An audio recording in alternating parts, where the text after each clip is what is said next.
Hello दोस्तों, नमस्ते। वाराणसी की गलियों में एक दिगंबर योगी घूमता रहता है।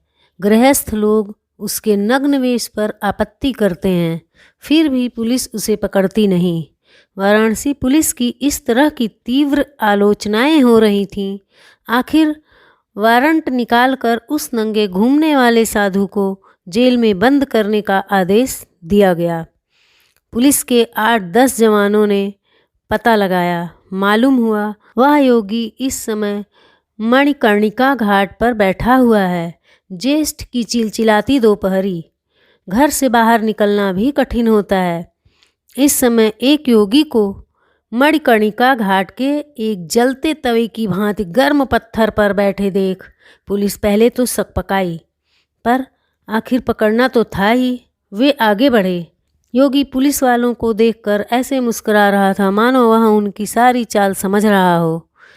योगी जी कुछ इस प्रकार निश्चिंत बैठे हुए थे मानो वह वाराणसी के ब्रह्मा हों, किसी से भी उन्हें भय ना हो।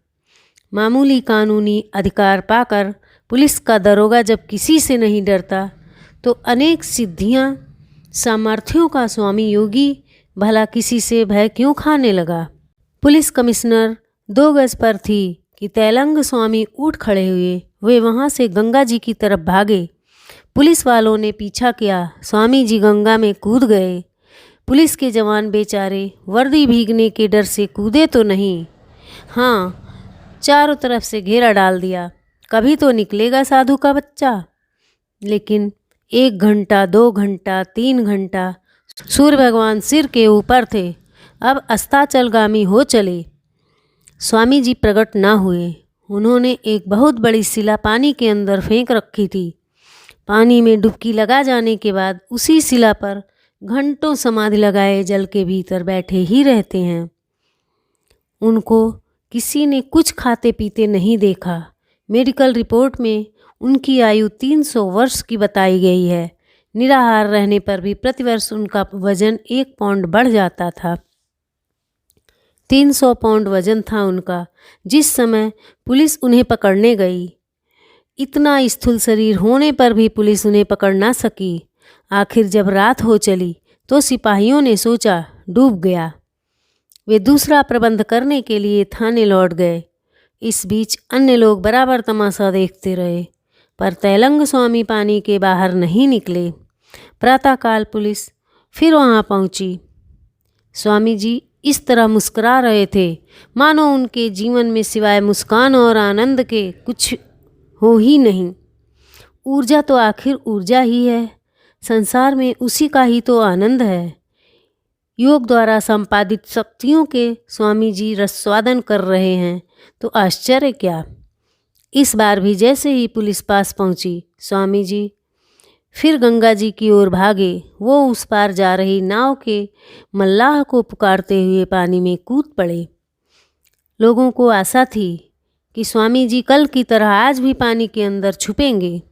जिस प्रकार मेढक मिट्टी के अंदर और रीछ बर्फ के नीचे दबे बिना श्वास के पड़े रहते हैं, उसी प्रकार स्वामी जी भी पानी के अंदर समाधि ले लेंगे। किंतु यह क्या। जिस प्रकार से वायुयान दोनों पंखों की मदद से इतने सारे भार को हवा में संतुलित कर तैरता चला जाता है, उसी प्रकार तैलंग स्वामी पानी में इस प्रकार दौड़ते हुए भागे मानो वह जमीन पर दौड़ रहे हों। नाव उस पार नहीं पहुंच पाई। स्वामी जी पहुंच गए। पुलिस खड़ी देखती रह गई। स्वामी जी ने सोचा कि पुलिस बहुत परेशान हो गई, तो वह एक दिन पुनः मणिकर्णिका घाट पर प्रकट हुए। अपने आप को पुलिस के हवाले कर दिया। तैलंग स्वामी भी सामाजिक नियमों उपनियमों की अवहेलना नहीं करना चाहते थे। यह प्रदर्शित करना आवश्यक भी था कि योग और आध्यात्म की शक्ति भौतिक शक्तियों से बहुत आगे बढ़ चढ़कर है। तभी वे 2 बार पुलिस को छकाने के बाद इस प्रकार चुपचाप ऐसे बैठे रहे मानो उनको कुछ पता ही ना हो। हथकड़ी डालकर पुलिस तैलंग स्वामी को पकड़ ले गई। हवालात में बंद कर दिया। इंस्पेक्टर पूरी रात गहरी नींद सोया। उसे स्वामी जी की गिरफ्तारी सफलता लग रही थी। यह घटना mysteries of India it's yogis नामक लुई द कार्टा लिखित पुस्तक में भी दर्ज है। स्वामी योगानंद ने भी इस घटना का वर्णन अपनी पुस्तक ऑटोबायोग्राफी योगी के 31वें परिच्छेद में किया है। प्रातःकाल ठंडी हवा बह रही थी। थानेदार जी हवालात की तरफ आगे बढ़े। वे तब पसीने में डूब गए जब उन्होंने योगी तेलंग को हवालात की छत पर मज़े से टहलते और वायु सेवन करते देखा। हवालात के दरवाजे बंद थे, ताला भी लग रखा था। फिर यह योगी छत पर कैसे पहुंच गया? अवश्य ही संतरी की बदमाशी होगी। उन बेचारे संतरियों ने बहुतेरा कहा कि हवालात का दरवाज़ा एक क्षण को खुला नहीं। फिर पता नहीं साधु महोदय छत पर कैसे पहुंच गए।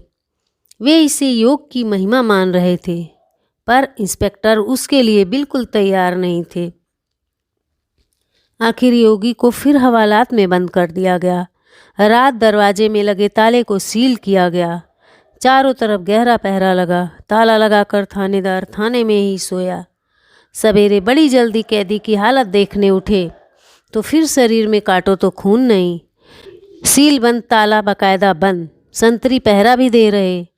उस पर भी तेलंग स्वामी छत पर बैठे प्राणायाम का अभ्यास कर रहे। थानेदार की आंखें खुली की खुली रह गईं।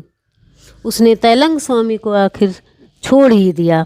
एक नास्तिक सिरफिरे ने चूने के पानी को ले जाकर स्वामी जी के सम्मुख रख दिया और कहा, महात्मा, आपके लिए बढ़िया दूध लाया हूँ। स्वामी जी उठाकर पी गए। उस चूने के पानी को अभी कुछ ही क्षण हुए थे कि वो आदमी कराहने और चिल्लाने लगा जिसने चूने का पानी पिलाया था। स्वामी जी के पैरों में गिर पड़ा।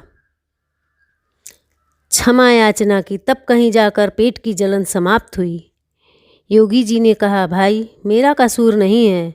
यह तो न्यूटन का नियम है कि हर क्रिया की एक प्रतिक्रिया अवश्य होती है। मनुष्य शरीर एक यंत्र है। प्राण शक्ति उसकी ऊर्जा है। प्रेम और ध्यान ईंधन है। मन इंजन है।